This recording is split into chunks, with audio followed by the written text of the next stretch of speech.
आप सभी को मेरा नमस्कार। आज मैं आप सभी के समक्ष शनि देव की कथा प्रस्तुत कर रही हूँ। आइए शुरू करते हैं शनि देव की कथा। ओम शं शनैश्चराय नमः। एक समय स्वर्गलोक में सबसे बड़ा कौन के प्रश्न पर 9 ग्रहों में वाद विवाद हो गया।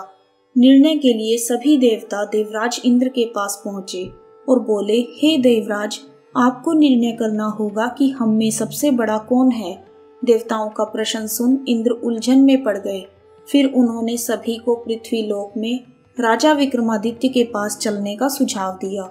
सभी ग्रह भूलोक में राजा विक्रमादित्य के दरबार में पहुंचे। जब ग्रहों ने अपना प्रश्न राजा विक्रमादित्य से पूछा तो वह भी कुछ देर के लिए परेशान हो गए, क्योंकि सभी ग्रह अपनी अपनी शक्तियों के कारण महान थे। किसी को भी छोटा या बड़ा कह देने से उनके क्रोध के प्रकोप से भयंकर हानि पहुंच सकती थी।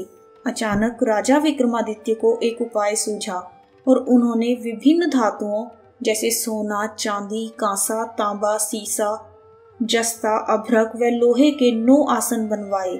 सबसे आगे सोना और सबसे पीछे लोहे का आसन रखा गया। उन्होंने सभी देवताओं को अपने अपने आसन पर बैठने को कहा। उन्होंने कहा, जो जिसका आसन हो उसे ग्रहण करें। जिसका आसन पहले होगा वह सबसे बड़ा तथा जिसका बाद में वह सबसे छोटा होगा। क्योंकि लोहे का आसन सबसे पीछे था, इसलिए शनिदेव समझ गए कि राजा ने मुझे सबसे छोटा बना दिया। इस निर्णय से शनिदेव रुष्ट होकर बोले, हे राजन, तुमने मुझे सबसे पीछे बैठाकर मेरा अपमान किया है। तुम मेरी शक्तियों से परिचित नहीं हो।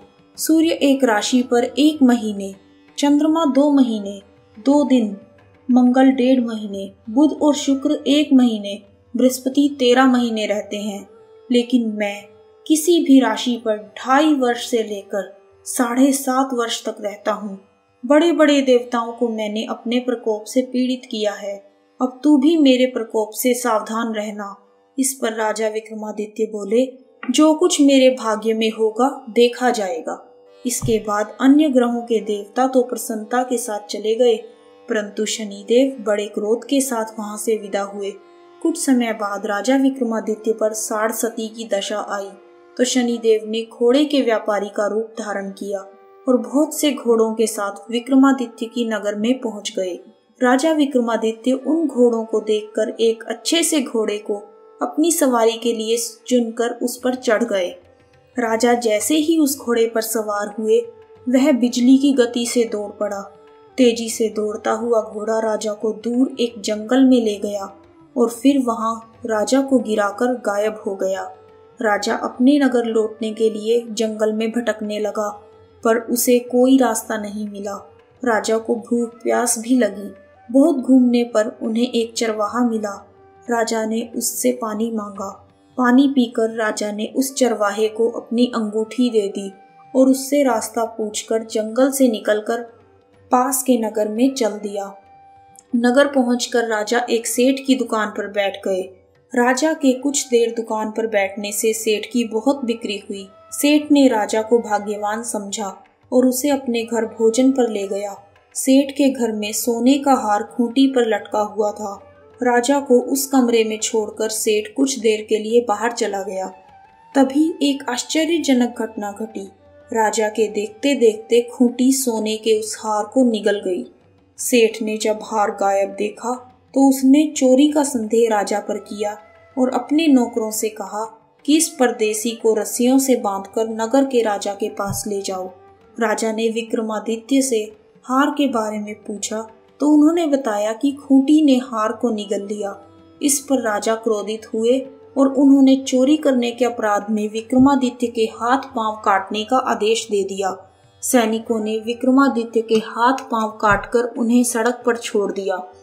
कुछ दिन बाद एक तेली उन्हें उठाकर अपने घर ले गया और उसे कोलू पर बिठा दिया। राजा आवाज देकर बैलों को हाँकता रहा। इस तरह तेली का बैल चलता रहा और राजा को भोजन मिलता रहा। शनि के प्रकोप की साढ़ सती पूरी होने पर वर्षा ऋतु प्रारंभ हुई। एक रात विक्रमादित्य मेघ मल्हार गा रहा था। तभी नगर की राजकुमारी मनभावनी रथ पर सवार होकर उस घर के पास से गुजरी।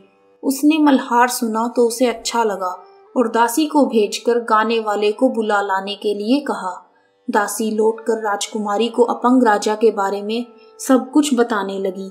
राजकुमारी उसके मेघ मल्हार से बहुत मोहित हुई और सब कुछ जानते हुए भी उसने अपंग राजा से विवाह करने का निश्चय किया। राजकुमारी ने अपने माता पिता से जब यह बात की तो वे हैरान रह गए। उन्होंने उसे बहुत समझाया पर राजकुमारी ने अपनी जिद नहीं छोड़ी और प्राण त्याग देने का निश्चय कर लिया। आखिरकार राजा रानी को विवश होकर अपंग विक्रमादित्य से राजकुमारी का विवाह करना पड़ा।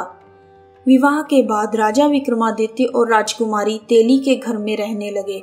उसी रात स्वप्न में शनिदेव ने राजा से कहा, राजा, तुमने मेरा प्रकोप देख लिया, मैंने तुम्हें अपने अपमान का दंड दिया है। राजा ने शनिदेव से क्षमा करने को कहा और प्रार्थना की, हे शनिदेव, आपने जितना दुख मुझे दिया है अन्य किसी को ना देना। शनिदेव ने कहा, राजन, मैं तुम्हारी प्रार्थना स्वीकार करता हूँ। जो कोई स्त्री पुरुष मेरी पूजा करेंगे, कथा सुनेंगे, जो नित्य ही मेरा ध्यान करेंगे, चींटियों को आटा खिलाएंगे, वह सभी प्रकार के कष्टों से मुक्त हो जाएंगे और उनके सब मनोरथ पूर्ण होंगे। यह कहकर शनिदेव अंतर्ध्यान हो गए। प्रातःकाल राजा विक्रमादित्य की नींद खुली तो अपने हाथ पांव देखकर राजा को बहुत खुश हुई। उन्होंने मन ही मन शनिदेव को प्रणाम किया। राजकुमारी भी राजा के हाथ पांव सलामत देखकर आश्चर्य में डूब गई। तब राजा विक्रमादित्य ने अपना परिचय देते हुए शनिदेव के प्रकोप की सारी कहानी सुनाई। इधर सेठ को जब इस बात का पता चला तो दौड़ता हुआ आया और राजा विक्रमादित्य के चरणों में गिरकर क्षमा मांगने लगा।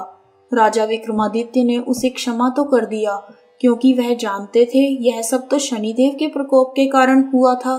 सेठ राजा विक्रमादित्य को पुनः अपने घर ले गया और उसे भोजन कराया। भोजन करते समय वहां एक आश्चर्यजनक घटना घटी। सबके देखते देखते उस खूंटी ने हार को उगल दिया। सेठ ने अपनी बेटी का विवाह भी राजा के साथ कर दिया और बहुत से स्वर्णाभूषण, धन आदि देकर राजा को विदा किया। राजा विक्रमादित्य राजकुमारी मनभावनी और सेठ की बेटी के साथ अपने नगर वापस पहुंचे तो नगर वासियों ने हर्ष के साथ उनका स्वागत किया।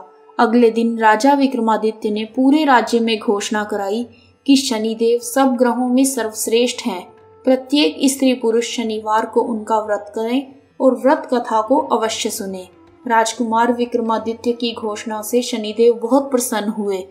इस प्रकार शनिदेव की कथा पूर्ण हुई। कहानी सुनने वालों का भी भला और सुनाने वालों का भी भला। जय शनि महाराज। यदि आपको शनिदेव की कथा उचित लगी हो तो कमेंट बॉक्स में जय शनिदेव लिखना ना भूलें।